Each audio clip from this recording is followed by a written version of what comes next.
From SBI's Executive Briefing Center in Dallas, Texas, the most watched and listened to content in B2B sales and marketing, it's the SBI Podcast with your host, Matt Shares. Welcome to SBI TV, a weekly show dedicated to helping you make your number. Today we're going to discuss a very interesting and a very hot topic, all around culture. So how a CEO specifically can establish new forms of communication that not only drive the culture, but deliver continuous improvement. I'm your host, Matt Shares. I'm the CEO of SBI. Joining me today in the studio is Nestor Benavides, who is the CEO of EMG, which is a Bureau Veritas company. So, Nestor, great to see you. Thanks for having me. Yeah, thanks for coming by.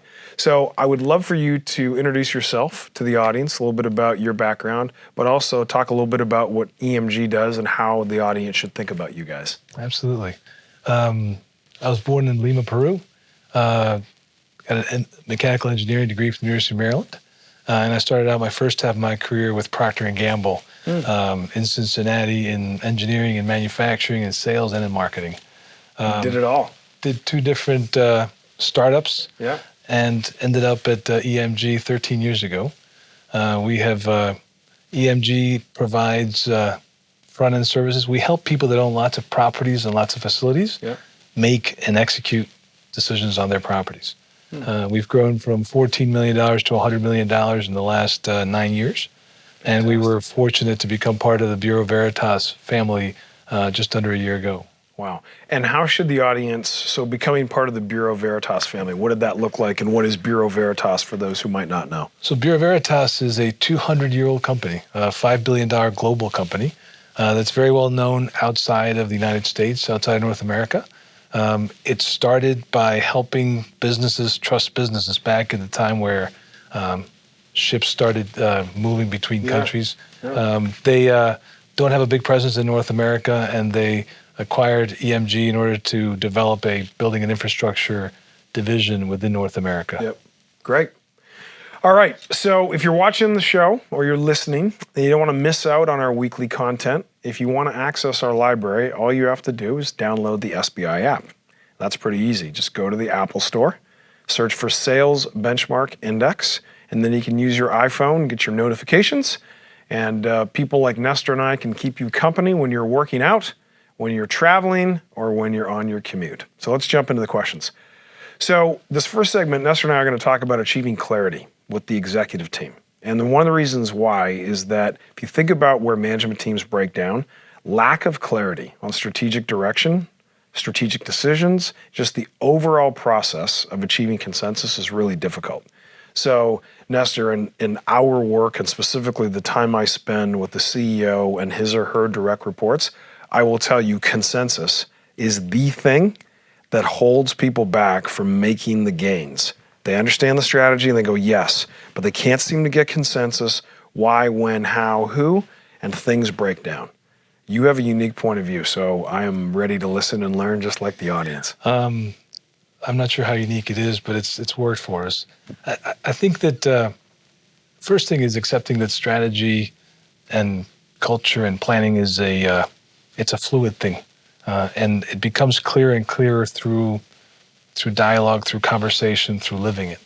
I think as CEO, it's our responsibility to champion that conversation, to create it, to document it, right? To make it explicit and not to try to make it perfect, not to try to put it in big corporate words, but to speak to it in a way that makes sense to you, and then to repeat it, not as a broken record, but to repeat it in helping people understand how it applies to different business situations, to different client situations, so that it starts to come to life. And then probably the hardest part is allowing people then to translate it into their own words, and to make it their own, and then to start, as long as they're pushing in the same direction, it doesn't matter if they use different words to describe it.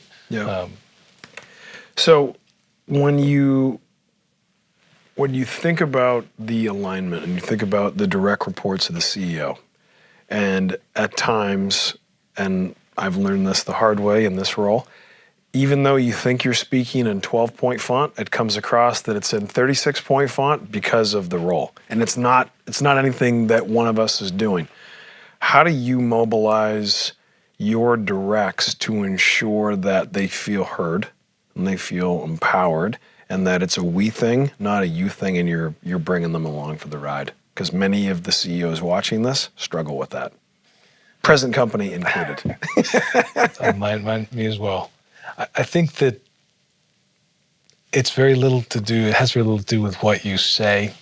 It has some to do with what you do, but it has mostly to do with what you believe, with who you are. I don't believe that I'm any more important than anybody else in the company. I just play a different role on the team. And I think people know what you believe and what you value, despite what you may say. Yep. And I think if you can start from there, I'm in awe of my team, of my colleagues, of everybody in the company for their dedication, for their competence.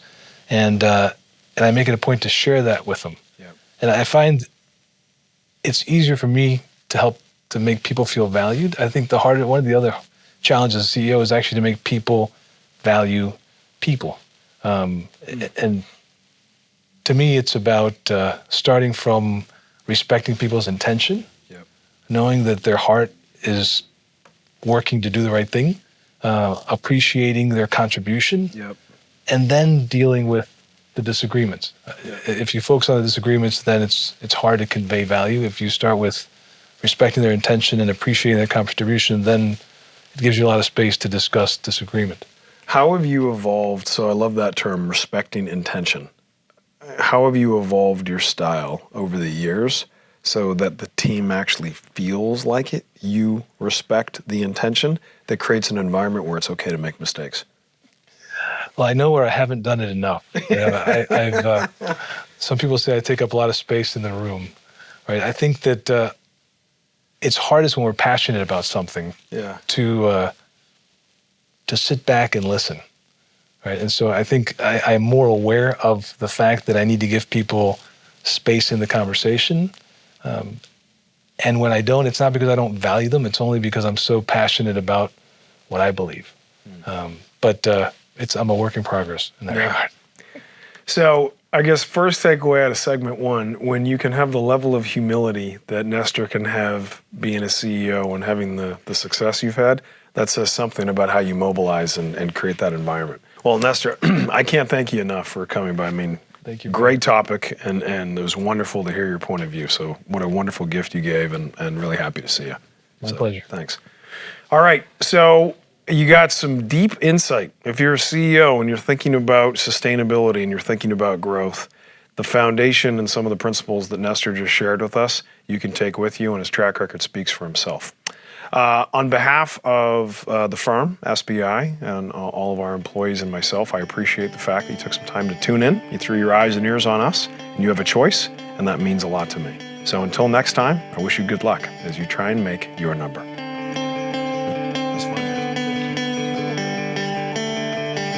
This has been the SBI Podcast. For more information on the studio, SBI's Executive Briefing Center, our team, or to schedule a workshop, please visit salesbenchmarkindex.com.